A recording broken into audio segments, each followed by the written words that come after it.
Good morning. Today is Friday, May 24th, and this daily bread is titled, Leading by Example. It's from 1 Samuel chapter 2, verse 12 to 36. The key verse is verse 29, and it says, Why do you scorn my sacrifice and offering that I prescribed for my dwelling? Why do you honor your sons more than me by fattening yourselves on the choice parts of every offering made by my people Israel? Eli's sons were scoundrels. They had no regard for the Lord.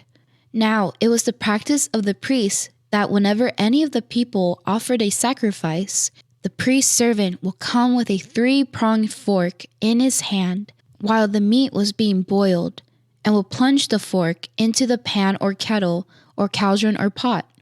Whatever the fork brought up, the priest will take for himself. This is how they treated all the Israelites who came to Shiloh. But even before the fat was burned, the priest's servant will come and say to the person who was sacrificing, Give the priest some meat to roast. He won't accept boiled meat from you, but only raw.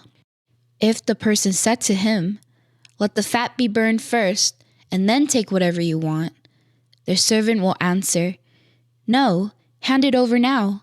If you don't, I'll take it by force. This sin of the young men was very great in the Lord's sight, for they were treating the Lord's offering with contempt. But Samuel was ministering before the Lord, a boy wearing a linen ephod. Each year, his mother made him a little robe and took it to him when she went up with her husband to offer the annual sacrifice. Eli would bless Elkanah and his wife, saying, May the Lord give you children by this woman to take the place of the one she prayed for and gave to the Lord. Then they will go home. And the Lord was gracious to Hannah. She gave birth to 3 sons and 2 daughters. Meanwhile, the boy Samuel grew up in the presence of the Lord. Now Eli, who was very old, heard about everything his sons were doing to all Israel, and how they slept with the women who served at the entrance to the tent of meeting. So he said to them, Why do you do such things? I hear from all the people about these wicked deeds of yours. No, my sons, the report I hear spreading among the Lord's people is not good. If one person sins against another, God may mediate for the offender. But if anyone sins against the Lord, who will intercede for them? His sons, however, did not listen to their father's rebuke, for it was the Lord's will to put them to death. And the boy Samuel continued to grow in stature and in favor with the Lord and with people. Now a man of God came to Eli and said to him, This is what the Lord says. Did I not clearly reveal myself to your ancestors' family when they were in Egypt under Pharaoh? I chose your ancestor out of all the tribes of Israel to be my priest, to go up to my altar, to burn incense, and to wear an ephod in my presence. I also gave your ancestors' family all the food offerings presented by the Israelites. Why do you scorn my sacrifice and offering that I prescribed for my dwelling? Why do you honor your sons more than me by fattening yourselves on the choice parts of every offering made by my people Israel? Therefore the Lord, the God of Israel, declares, I promised that members of your family will minister before me forever. But now the Lord declares, Far be it from me. Those who honor me I will honor, but those who despise me will be disdained. The time is coming when I will cut short your strength and the strength of your priestly house, so that no one in it will reach old age. And you will see distress in my dwelling. Although good would be done to Israel, no one in your family line will ever reach old age. Every one of you that I do not cut off from serving at my altar, I will spare only to destroy your sight and sap your strength, and all your descendants will die in the prime of life.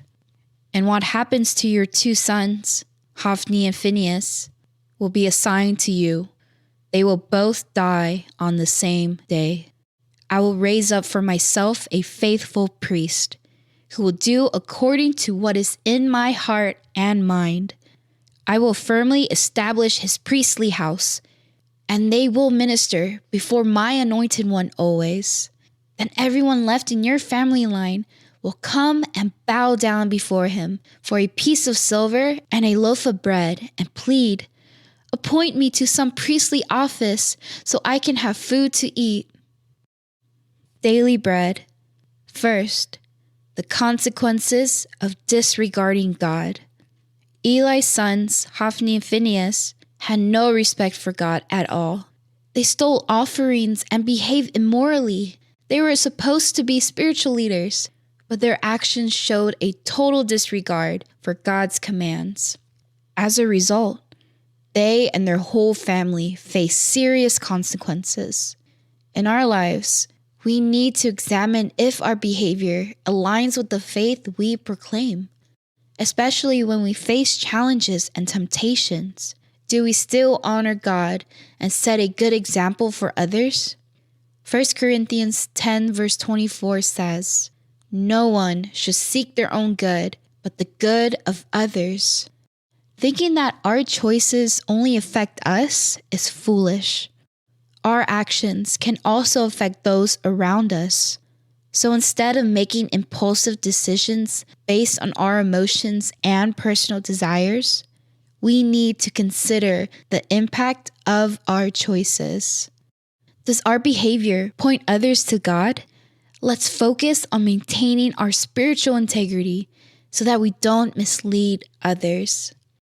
Second, the importance of honoring God in all we do.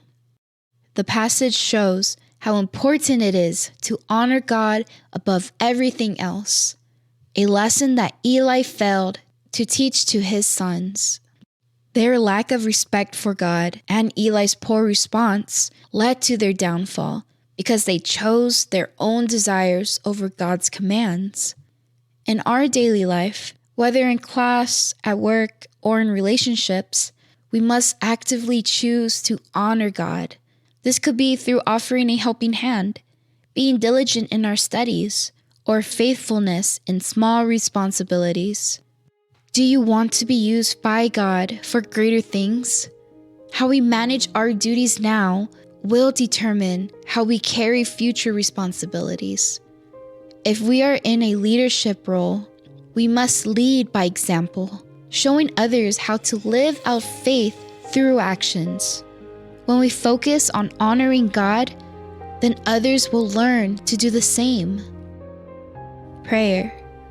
Lord, help me to remember and honor you in all that I do.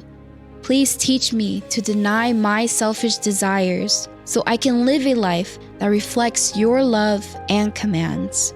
Strengthen me to be an example of integrity and faithfulness, just as you desire. Lord, I want to follow in your footsteps and become a good example that others can follow. One word, I choose to honor God always.